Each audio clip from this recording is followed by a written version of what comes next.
در نتیجه ترکش در کوچه همیشه پرازدحام استقلال در پالوی میدان تقسیم در مرکز استانبول بزرگترین شهر ترکیه دست کم 6 نفر کشته و 81 نفر زخمی شدند. ترکش نزدیکی شام 13 نوامبر سال 2022 ساعت 16:20 به وقت مالی رخ داد. به گفته شاهدان ترکش چنان قوی بود که صدایش را تو در محله های همسایه بشکتاش و ششلی هم شنیدند. وزیر کارهای داخلی ترکیه سلیمان سویلو گفت گمان به شونده علیه دستگیر شده است. نایب رئیس جمهور ترکیه فوت اوختای این حمله را کار دسته تروریستان خوانده. گفت آنها حتما برای این کار کردهشان جواب خواهند داد. اوختای گفت حمله را یک زن انجام داده است. او همچنین خبر داد که تا حال از 81 نفر آسیب دیده 39 نفر را از بیمارستان بعد از رسانیدن یاری طبی جواب دادند، ولی وضع 2 نفر از مجروحان خیلی وخیم است.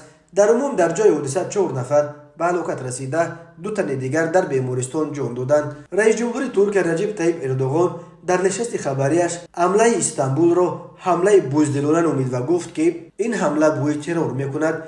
وزیر عدلیه ترکیه باقر بازداغ به ژورنالیستان گفت زنی که به انجام حمله گمانبر می شود در یک خرق در کوچه استقلال بیش از 40 دقیقه نشسته، همگی چند دقیقه پیش از ترکش آنجا را ترک کرده است. گمان می رود که بمب را از همین زن در روی آن خرق گذاشته رفته است. CNN ترک با تکیه به منابعش خبر داد که حمله از جانب تروریست مرگ طلب انجام داده شده است و مواد ترکنده در بارخلطه یک زن بوده است.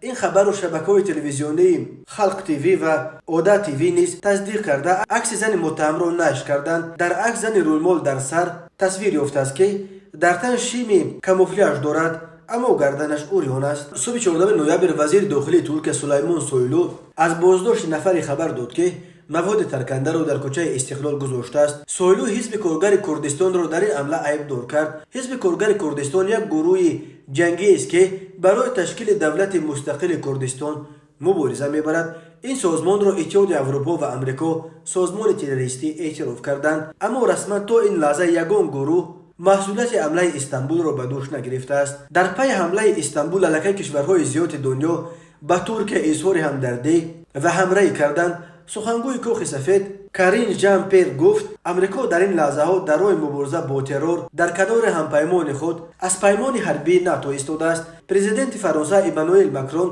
در توییتر به زبان ترکی نوشت ما با شما همدردیم، ما در مبارزه با تروریسم در کنار شماییم. کشورهای زیاد دیگر از جمله پاکستان، ایتالیا و یونان نیز به ترکیه اظهار همدردی و همدلی کردند.